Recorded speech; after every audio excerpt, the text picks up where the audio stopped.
मित्रांनो, स्पर्धा परीक्षेची तयारी करणाऱ्या प्रत्येक विद्यार्थ्याला एकाच गोष्टीची प्रतीक्षा असते, ती म्हणजे रिक्त पदांची माहिती आणि नवीन भरती. आज आपण एका अत्यंत महत्त्वाच्या सरकारी डॉक्युमेंटवर सविस्तर चर्चा करणार आहोत.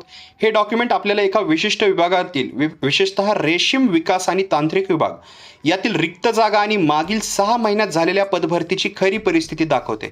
तर हा व्हिडिओ शेवटपर्यंत बघा, कारण यातून तुम्हाला समजेल की सरकारमध्ये सध्या किती जागा रिक्त आहेत सिस्टीममध्ये आणि त्या भरण्याची पद्धत, सरळ सेवा की पदोन्नती नेमकी काय सुरू आहे.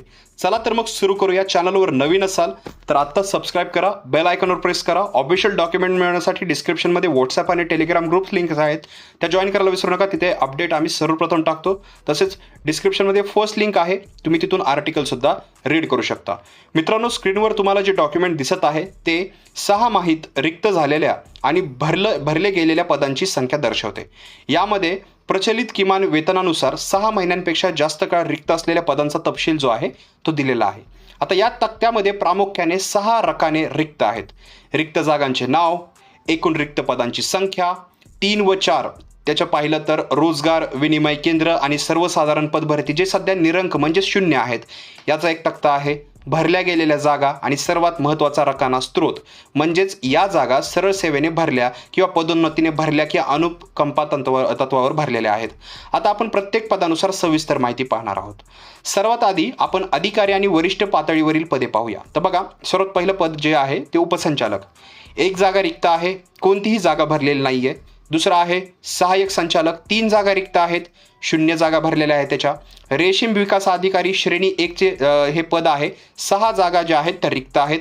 पुढे तर रेशीम विकास अधिकारी श्रेणी 2, इथे 4 जागा रिक्त आहेत, पण लक्षात घ्या इथे 3 जागा भरल्या गेल्या आहेत आणि त्या पदोन्नतीद्वारे भरण्यात आलेल्या आहेत, म्हणजे प्रमोशनने भरलेल्या आहेत. आता वळूया तांत्रिक आणि मोठ्या संख्येने रिक्त असलेल्या पदांकडे. इथे विद्यार्थ्यांसाठी मोठी संधी असू शकते.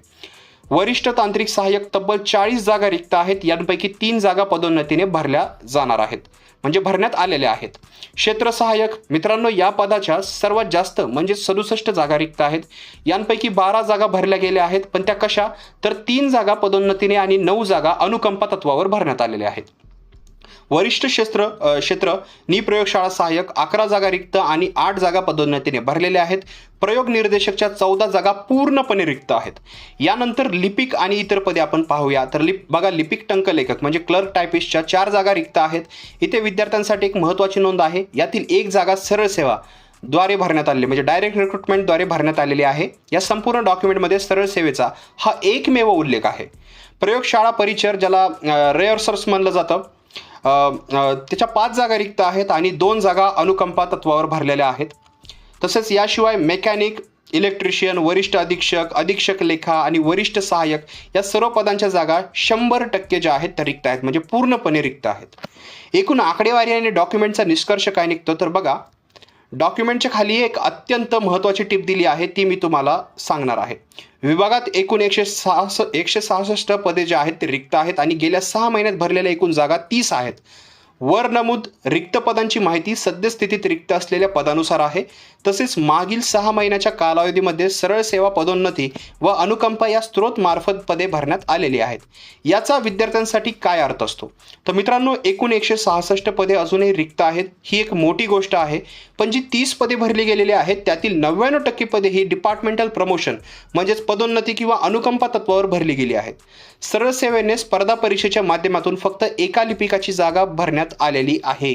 याचाच अर्थ प्रशासनात जागा मोठ्या प्रमाणावर रिक्त आहेत. विशेषतः वरिष्ठ तांत्रिक सहाय्यक 40 जागा आपण पाहिल्या, क्षेत्र सहाय्यक 67 जागा आपण पाहिल्या. या पदांवर सरकारने या उर्वरित 166 पदांसाठी लवकरात लवकर सरळ सेवेची जाहिरात काढली तर हजारो बेरोजगार तरुणांना एक मोठा दिलासा इथं मिळू शकतो. तर मित्रांनो, ही होती या नवीन डॉक्युमेंटची सविस्तर आणि अचूक माहिती. प्रशासनातील या रिक्त पदांवरून आपल्याला एक अंदाज येतो की आगामी काळात कोणकोणत्या विभागात जाहिराती येऊ शकतात. तुम्ही तुमचा अभ्यास मात्र सातत्याने चालू ठेवू शकता. या अकॉर्डिंग तुम्हाला या रिक्त पदांबाबत आणि सरकारच्या पदभरती प्रक्रियेबद्दल काय वाटते मला खाली कॉमेंट बॉक्समध्ये नक्की सांगा. तसेच या रिगार्डिंग फ्युचरमधल्या ज्याही अपडेट्स येतील त्या मी तुम्हाला नक्की कळवेल सर्वात प्रथम. त्यासाठी चॅनलला आत्ताच सबस्क्राईब करा. व्हिडिओ माहितीपूर्ण वाटला असेल तर नक्की लाईक करा आणि आपल्या मित्रमैत्रिणींसोबत आपल्या ग्रुप्सवर हा नक्की शेअर करा. भेटूया पुढच्या व्हिडिओमध्ये एक नवीन अपडेटसह. तोपर्यंत व्हिडिओ पाहिल्याबद्दल धन्यवाद.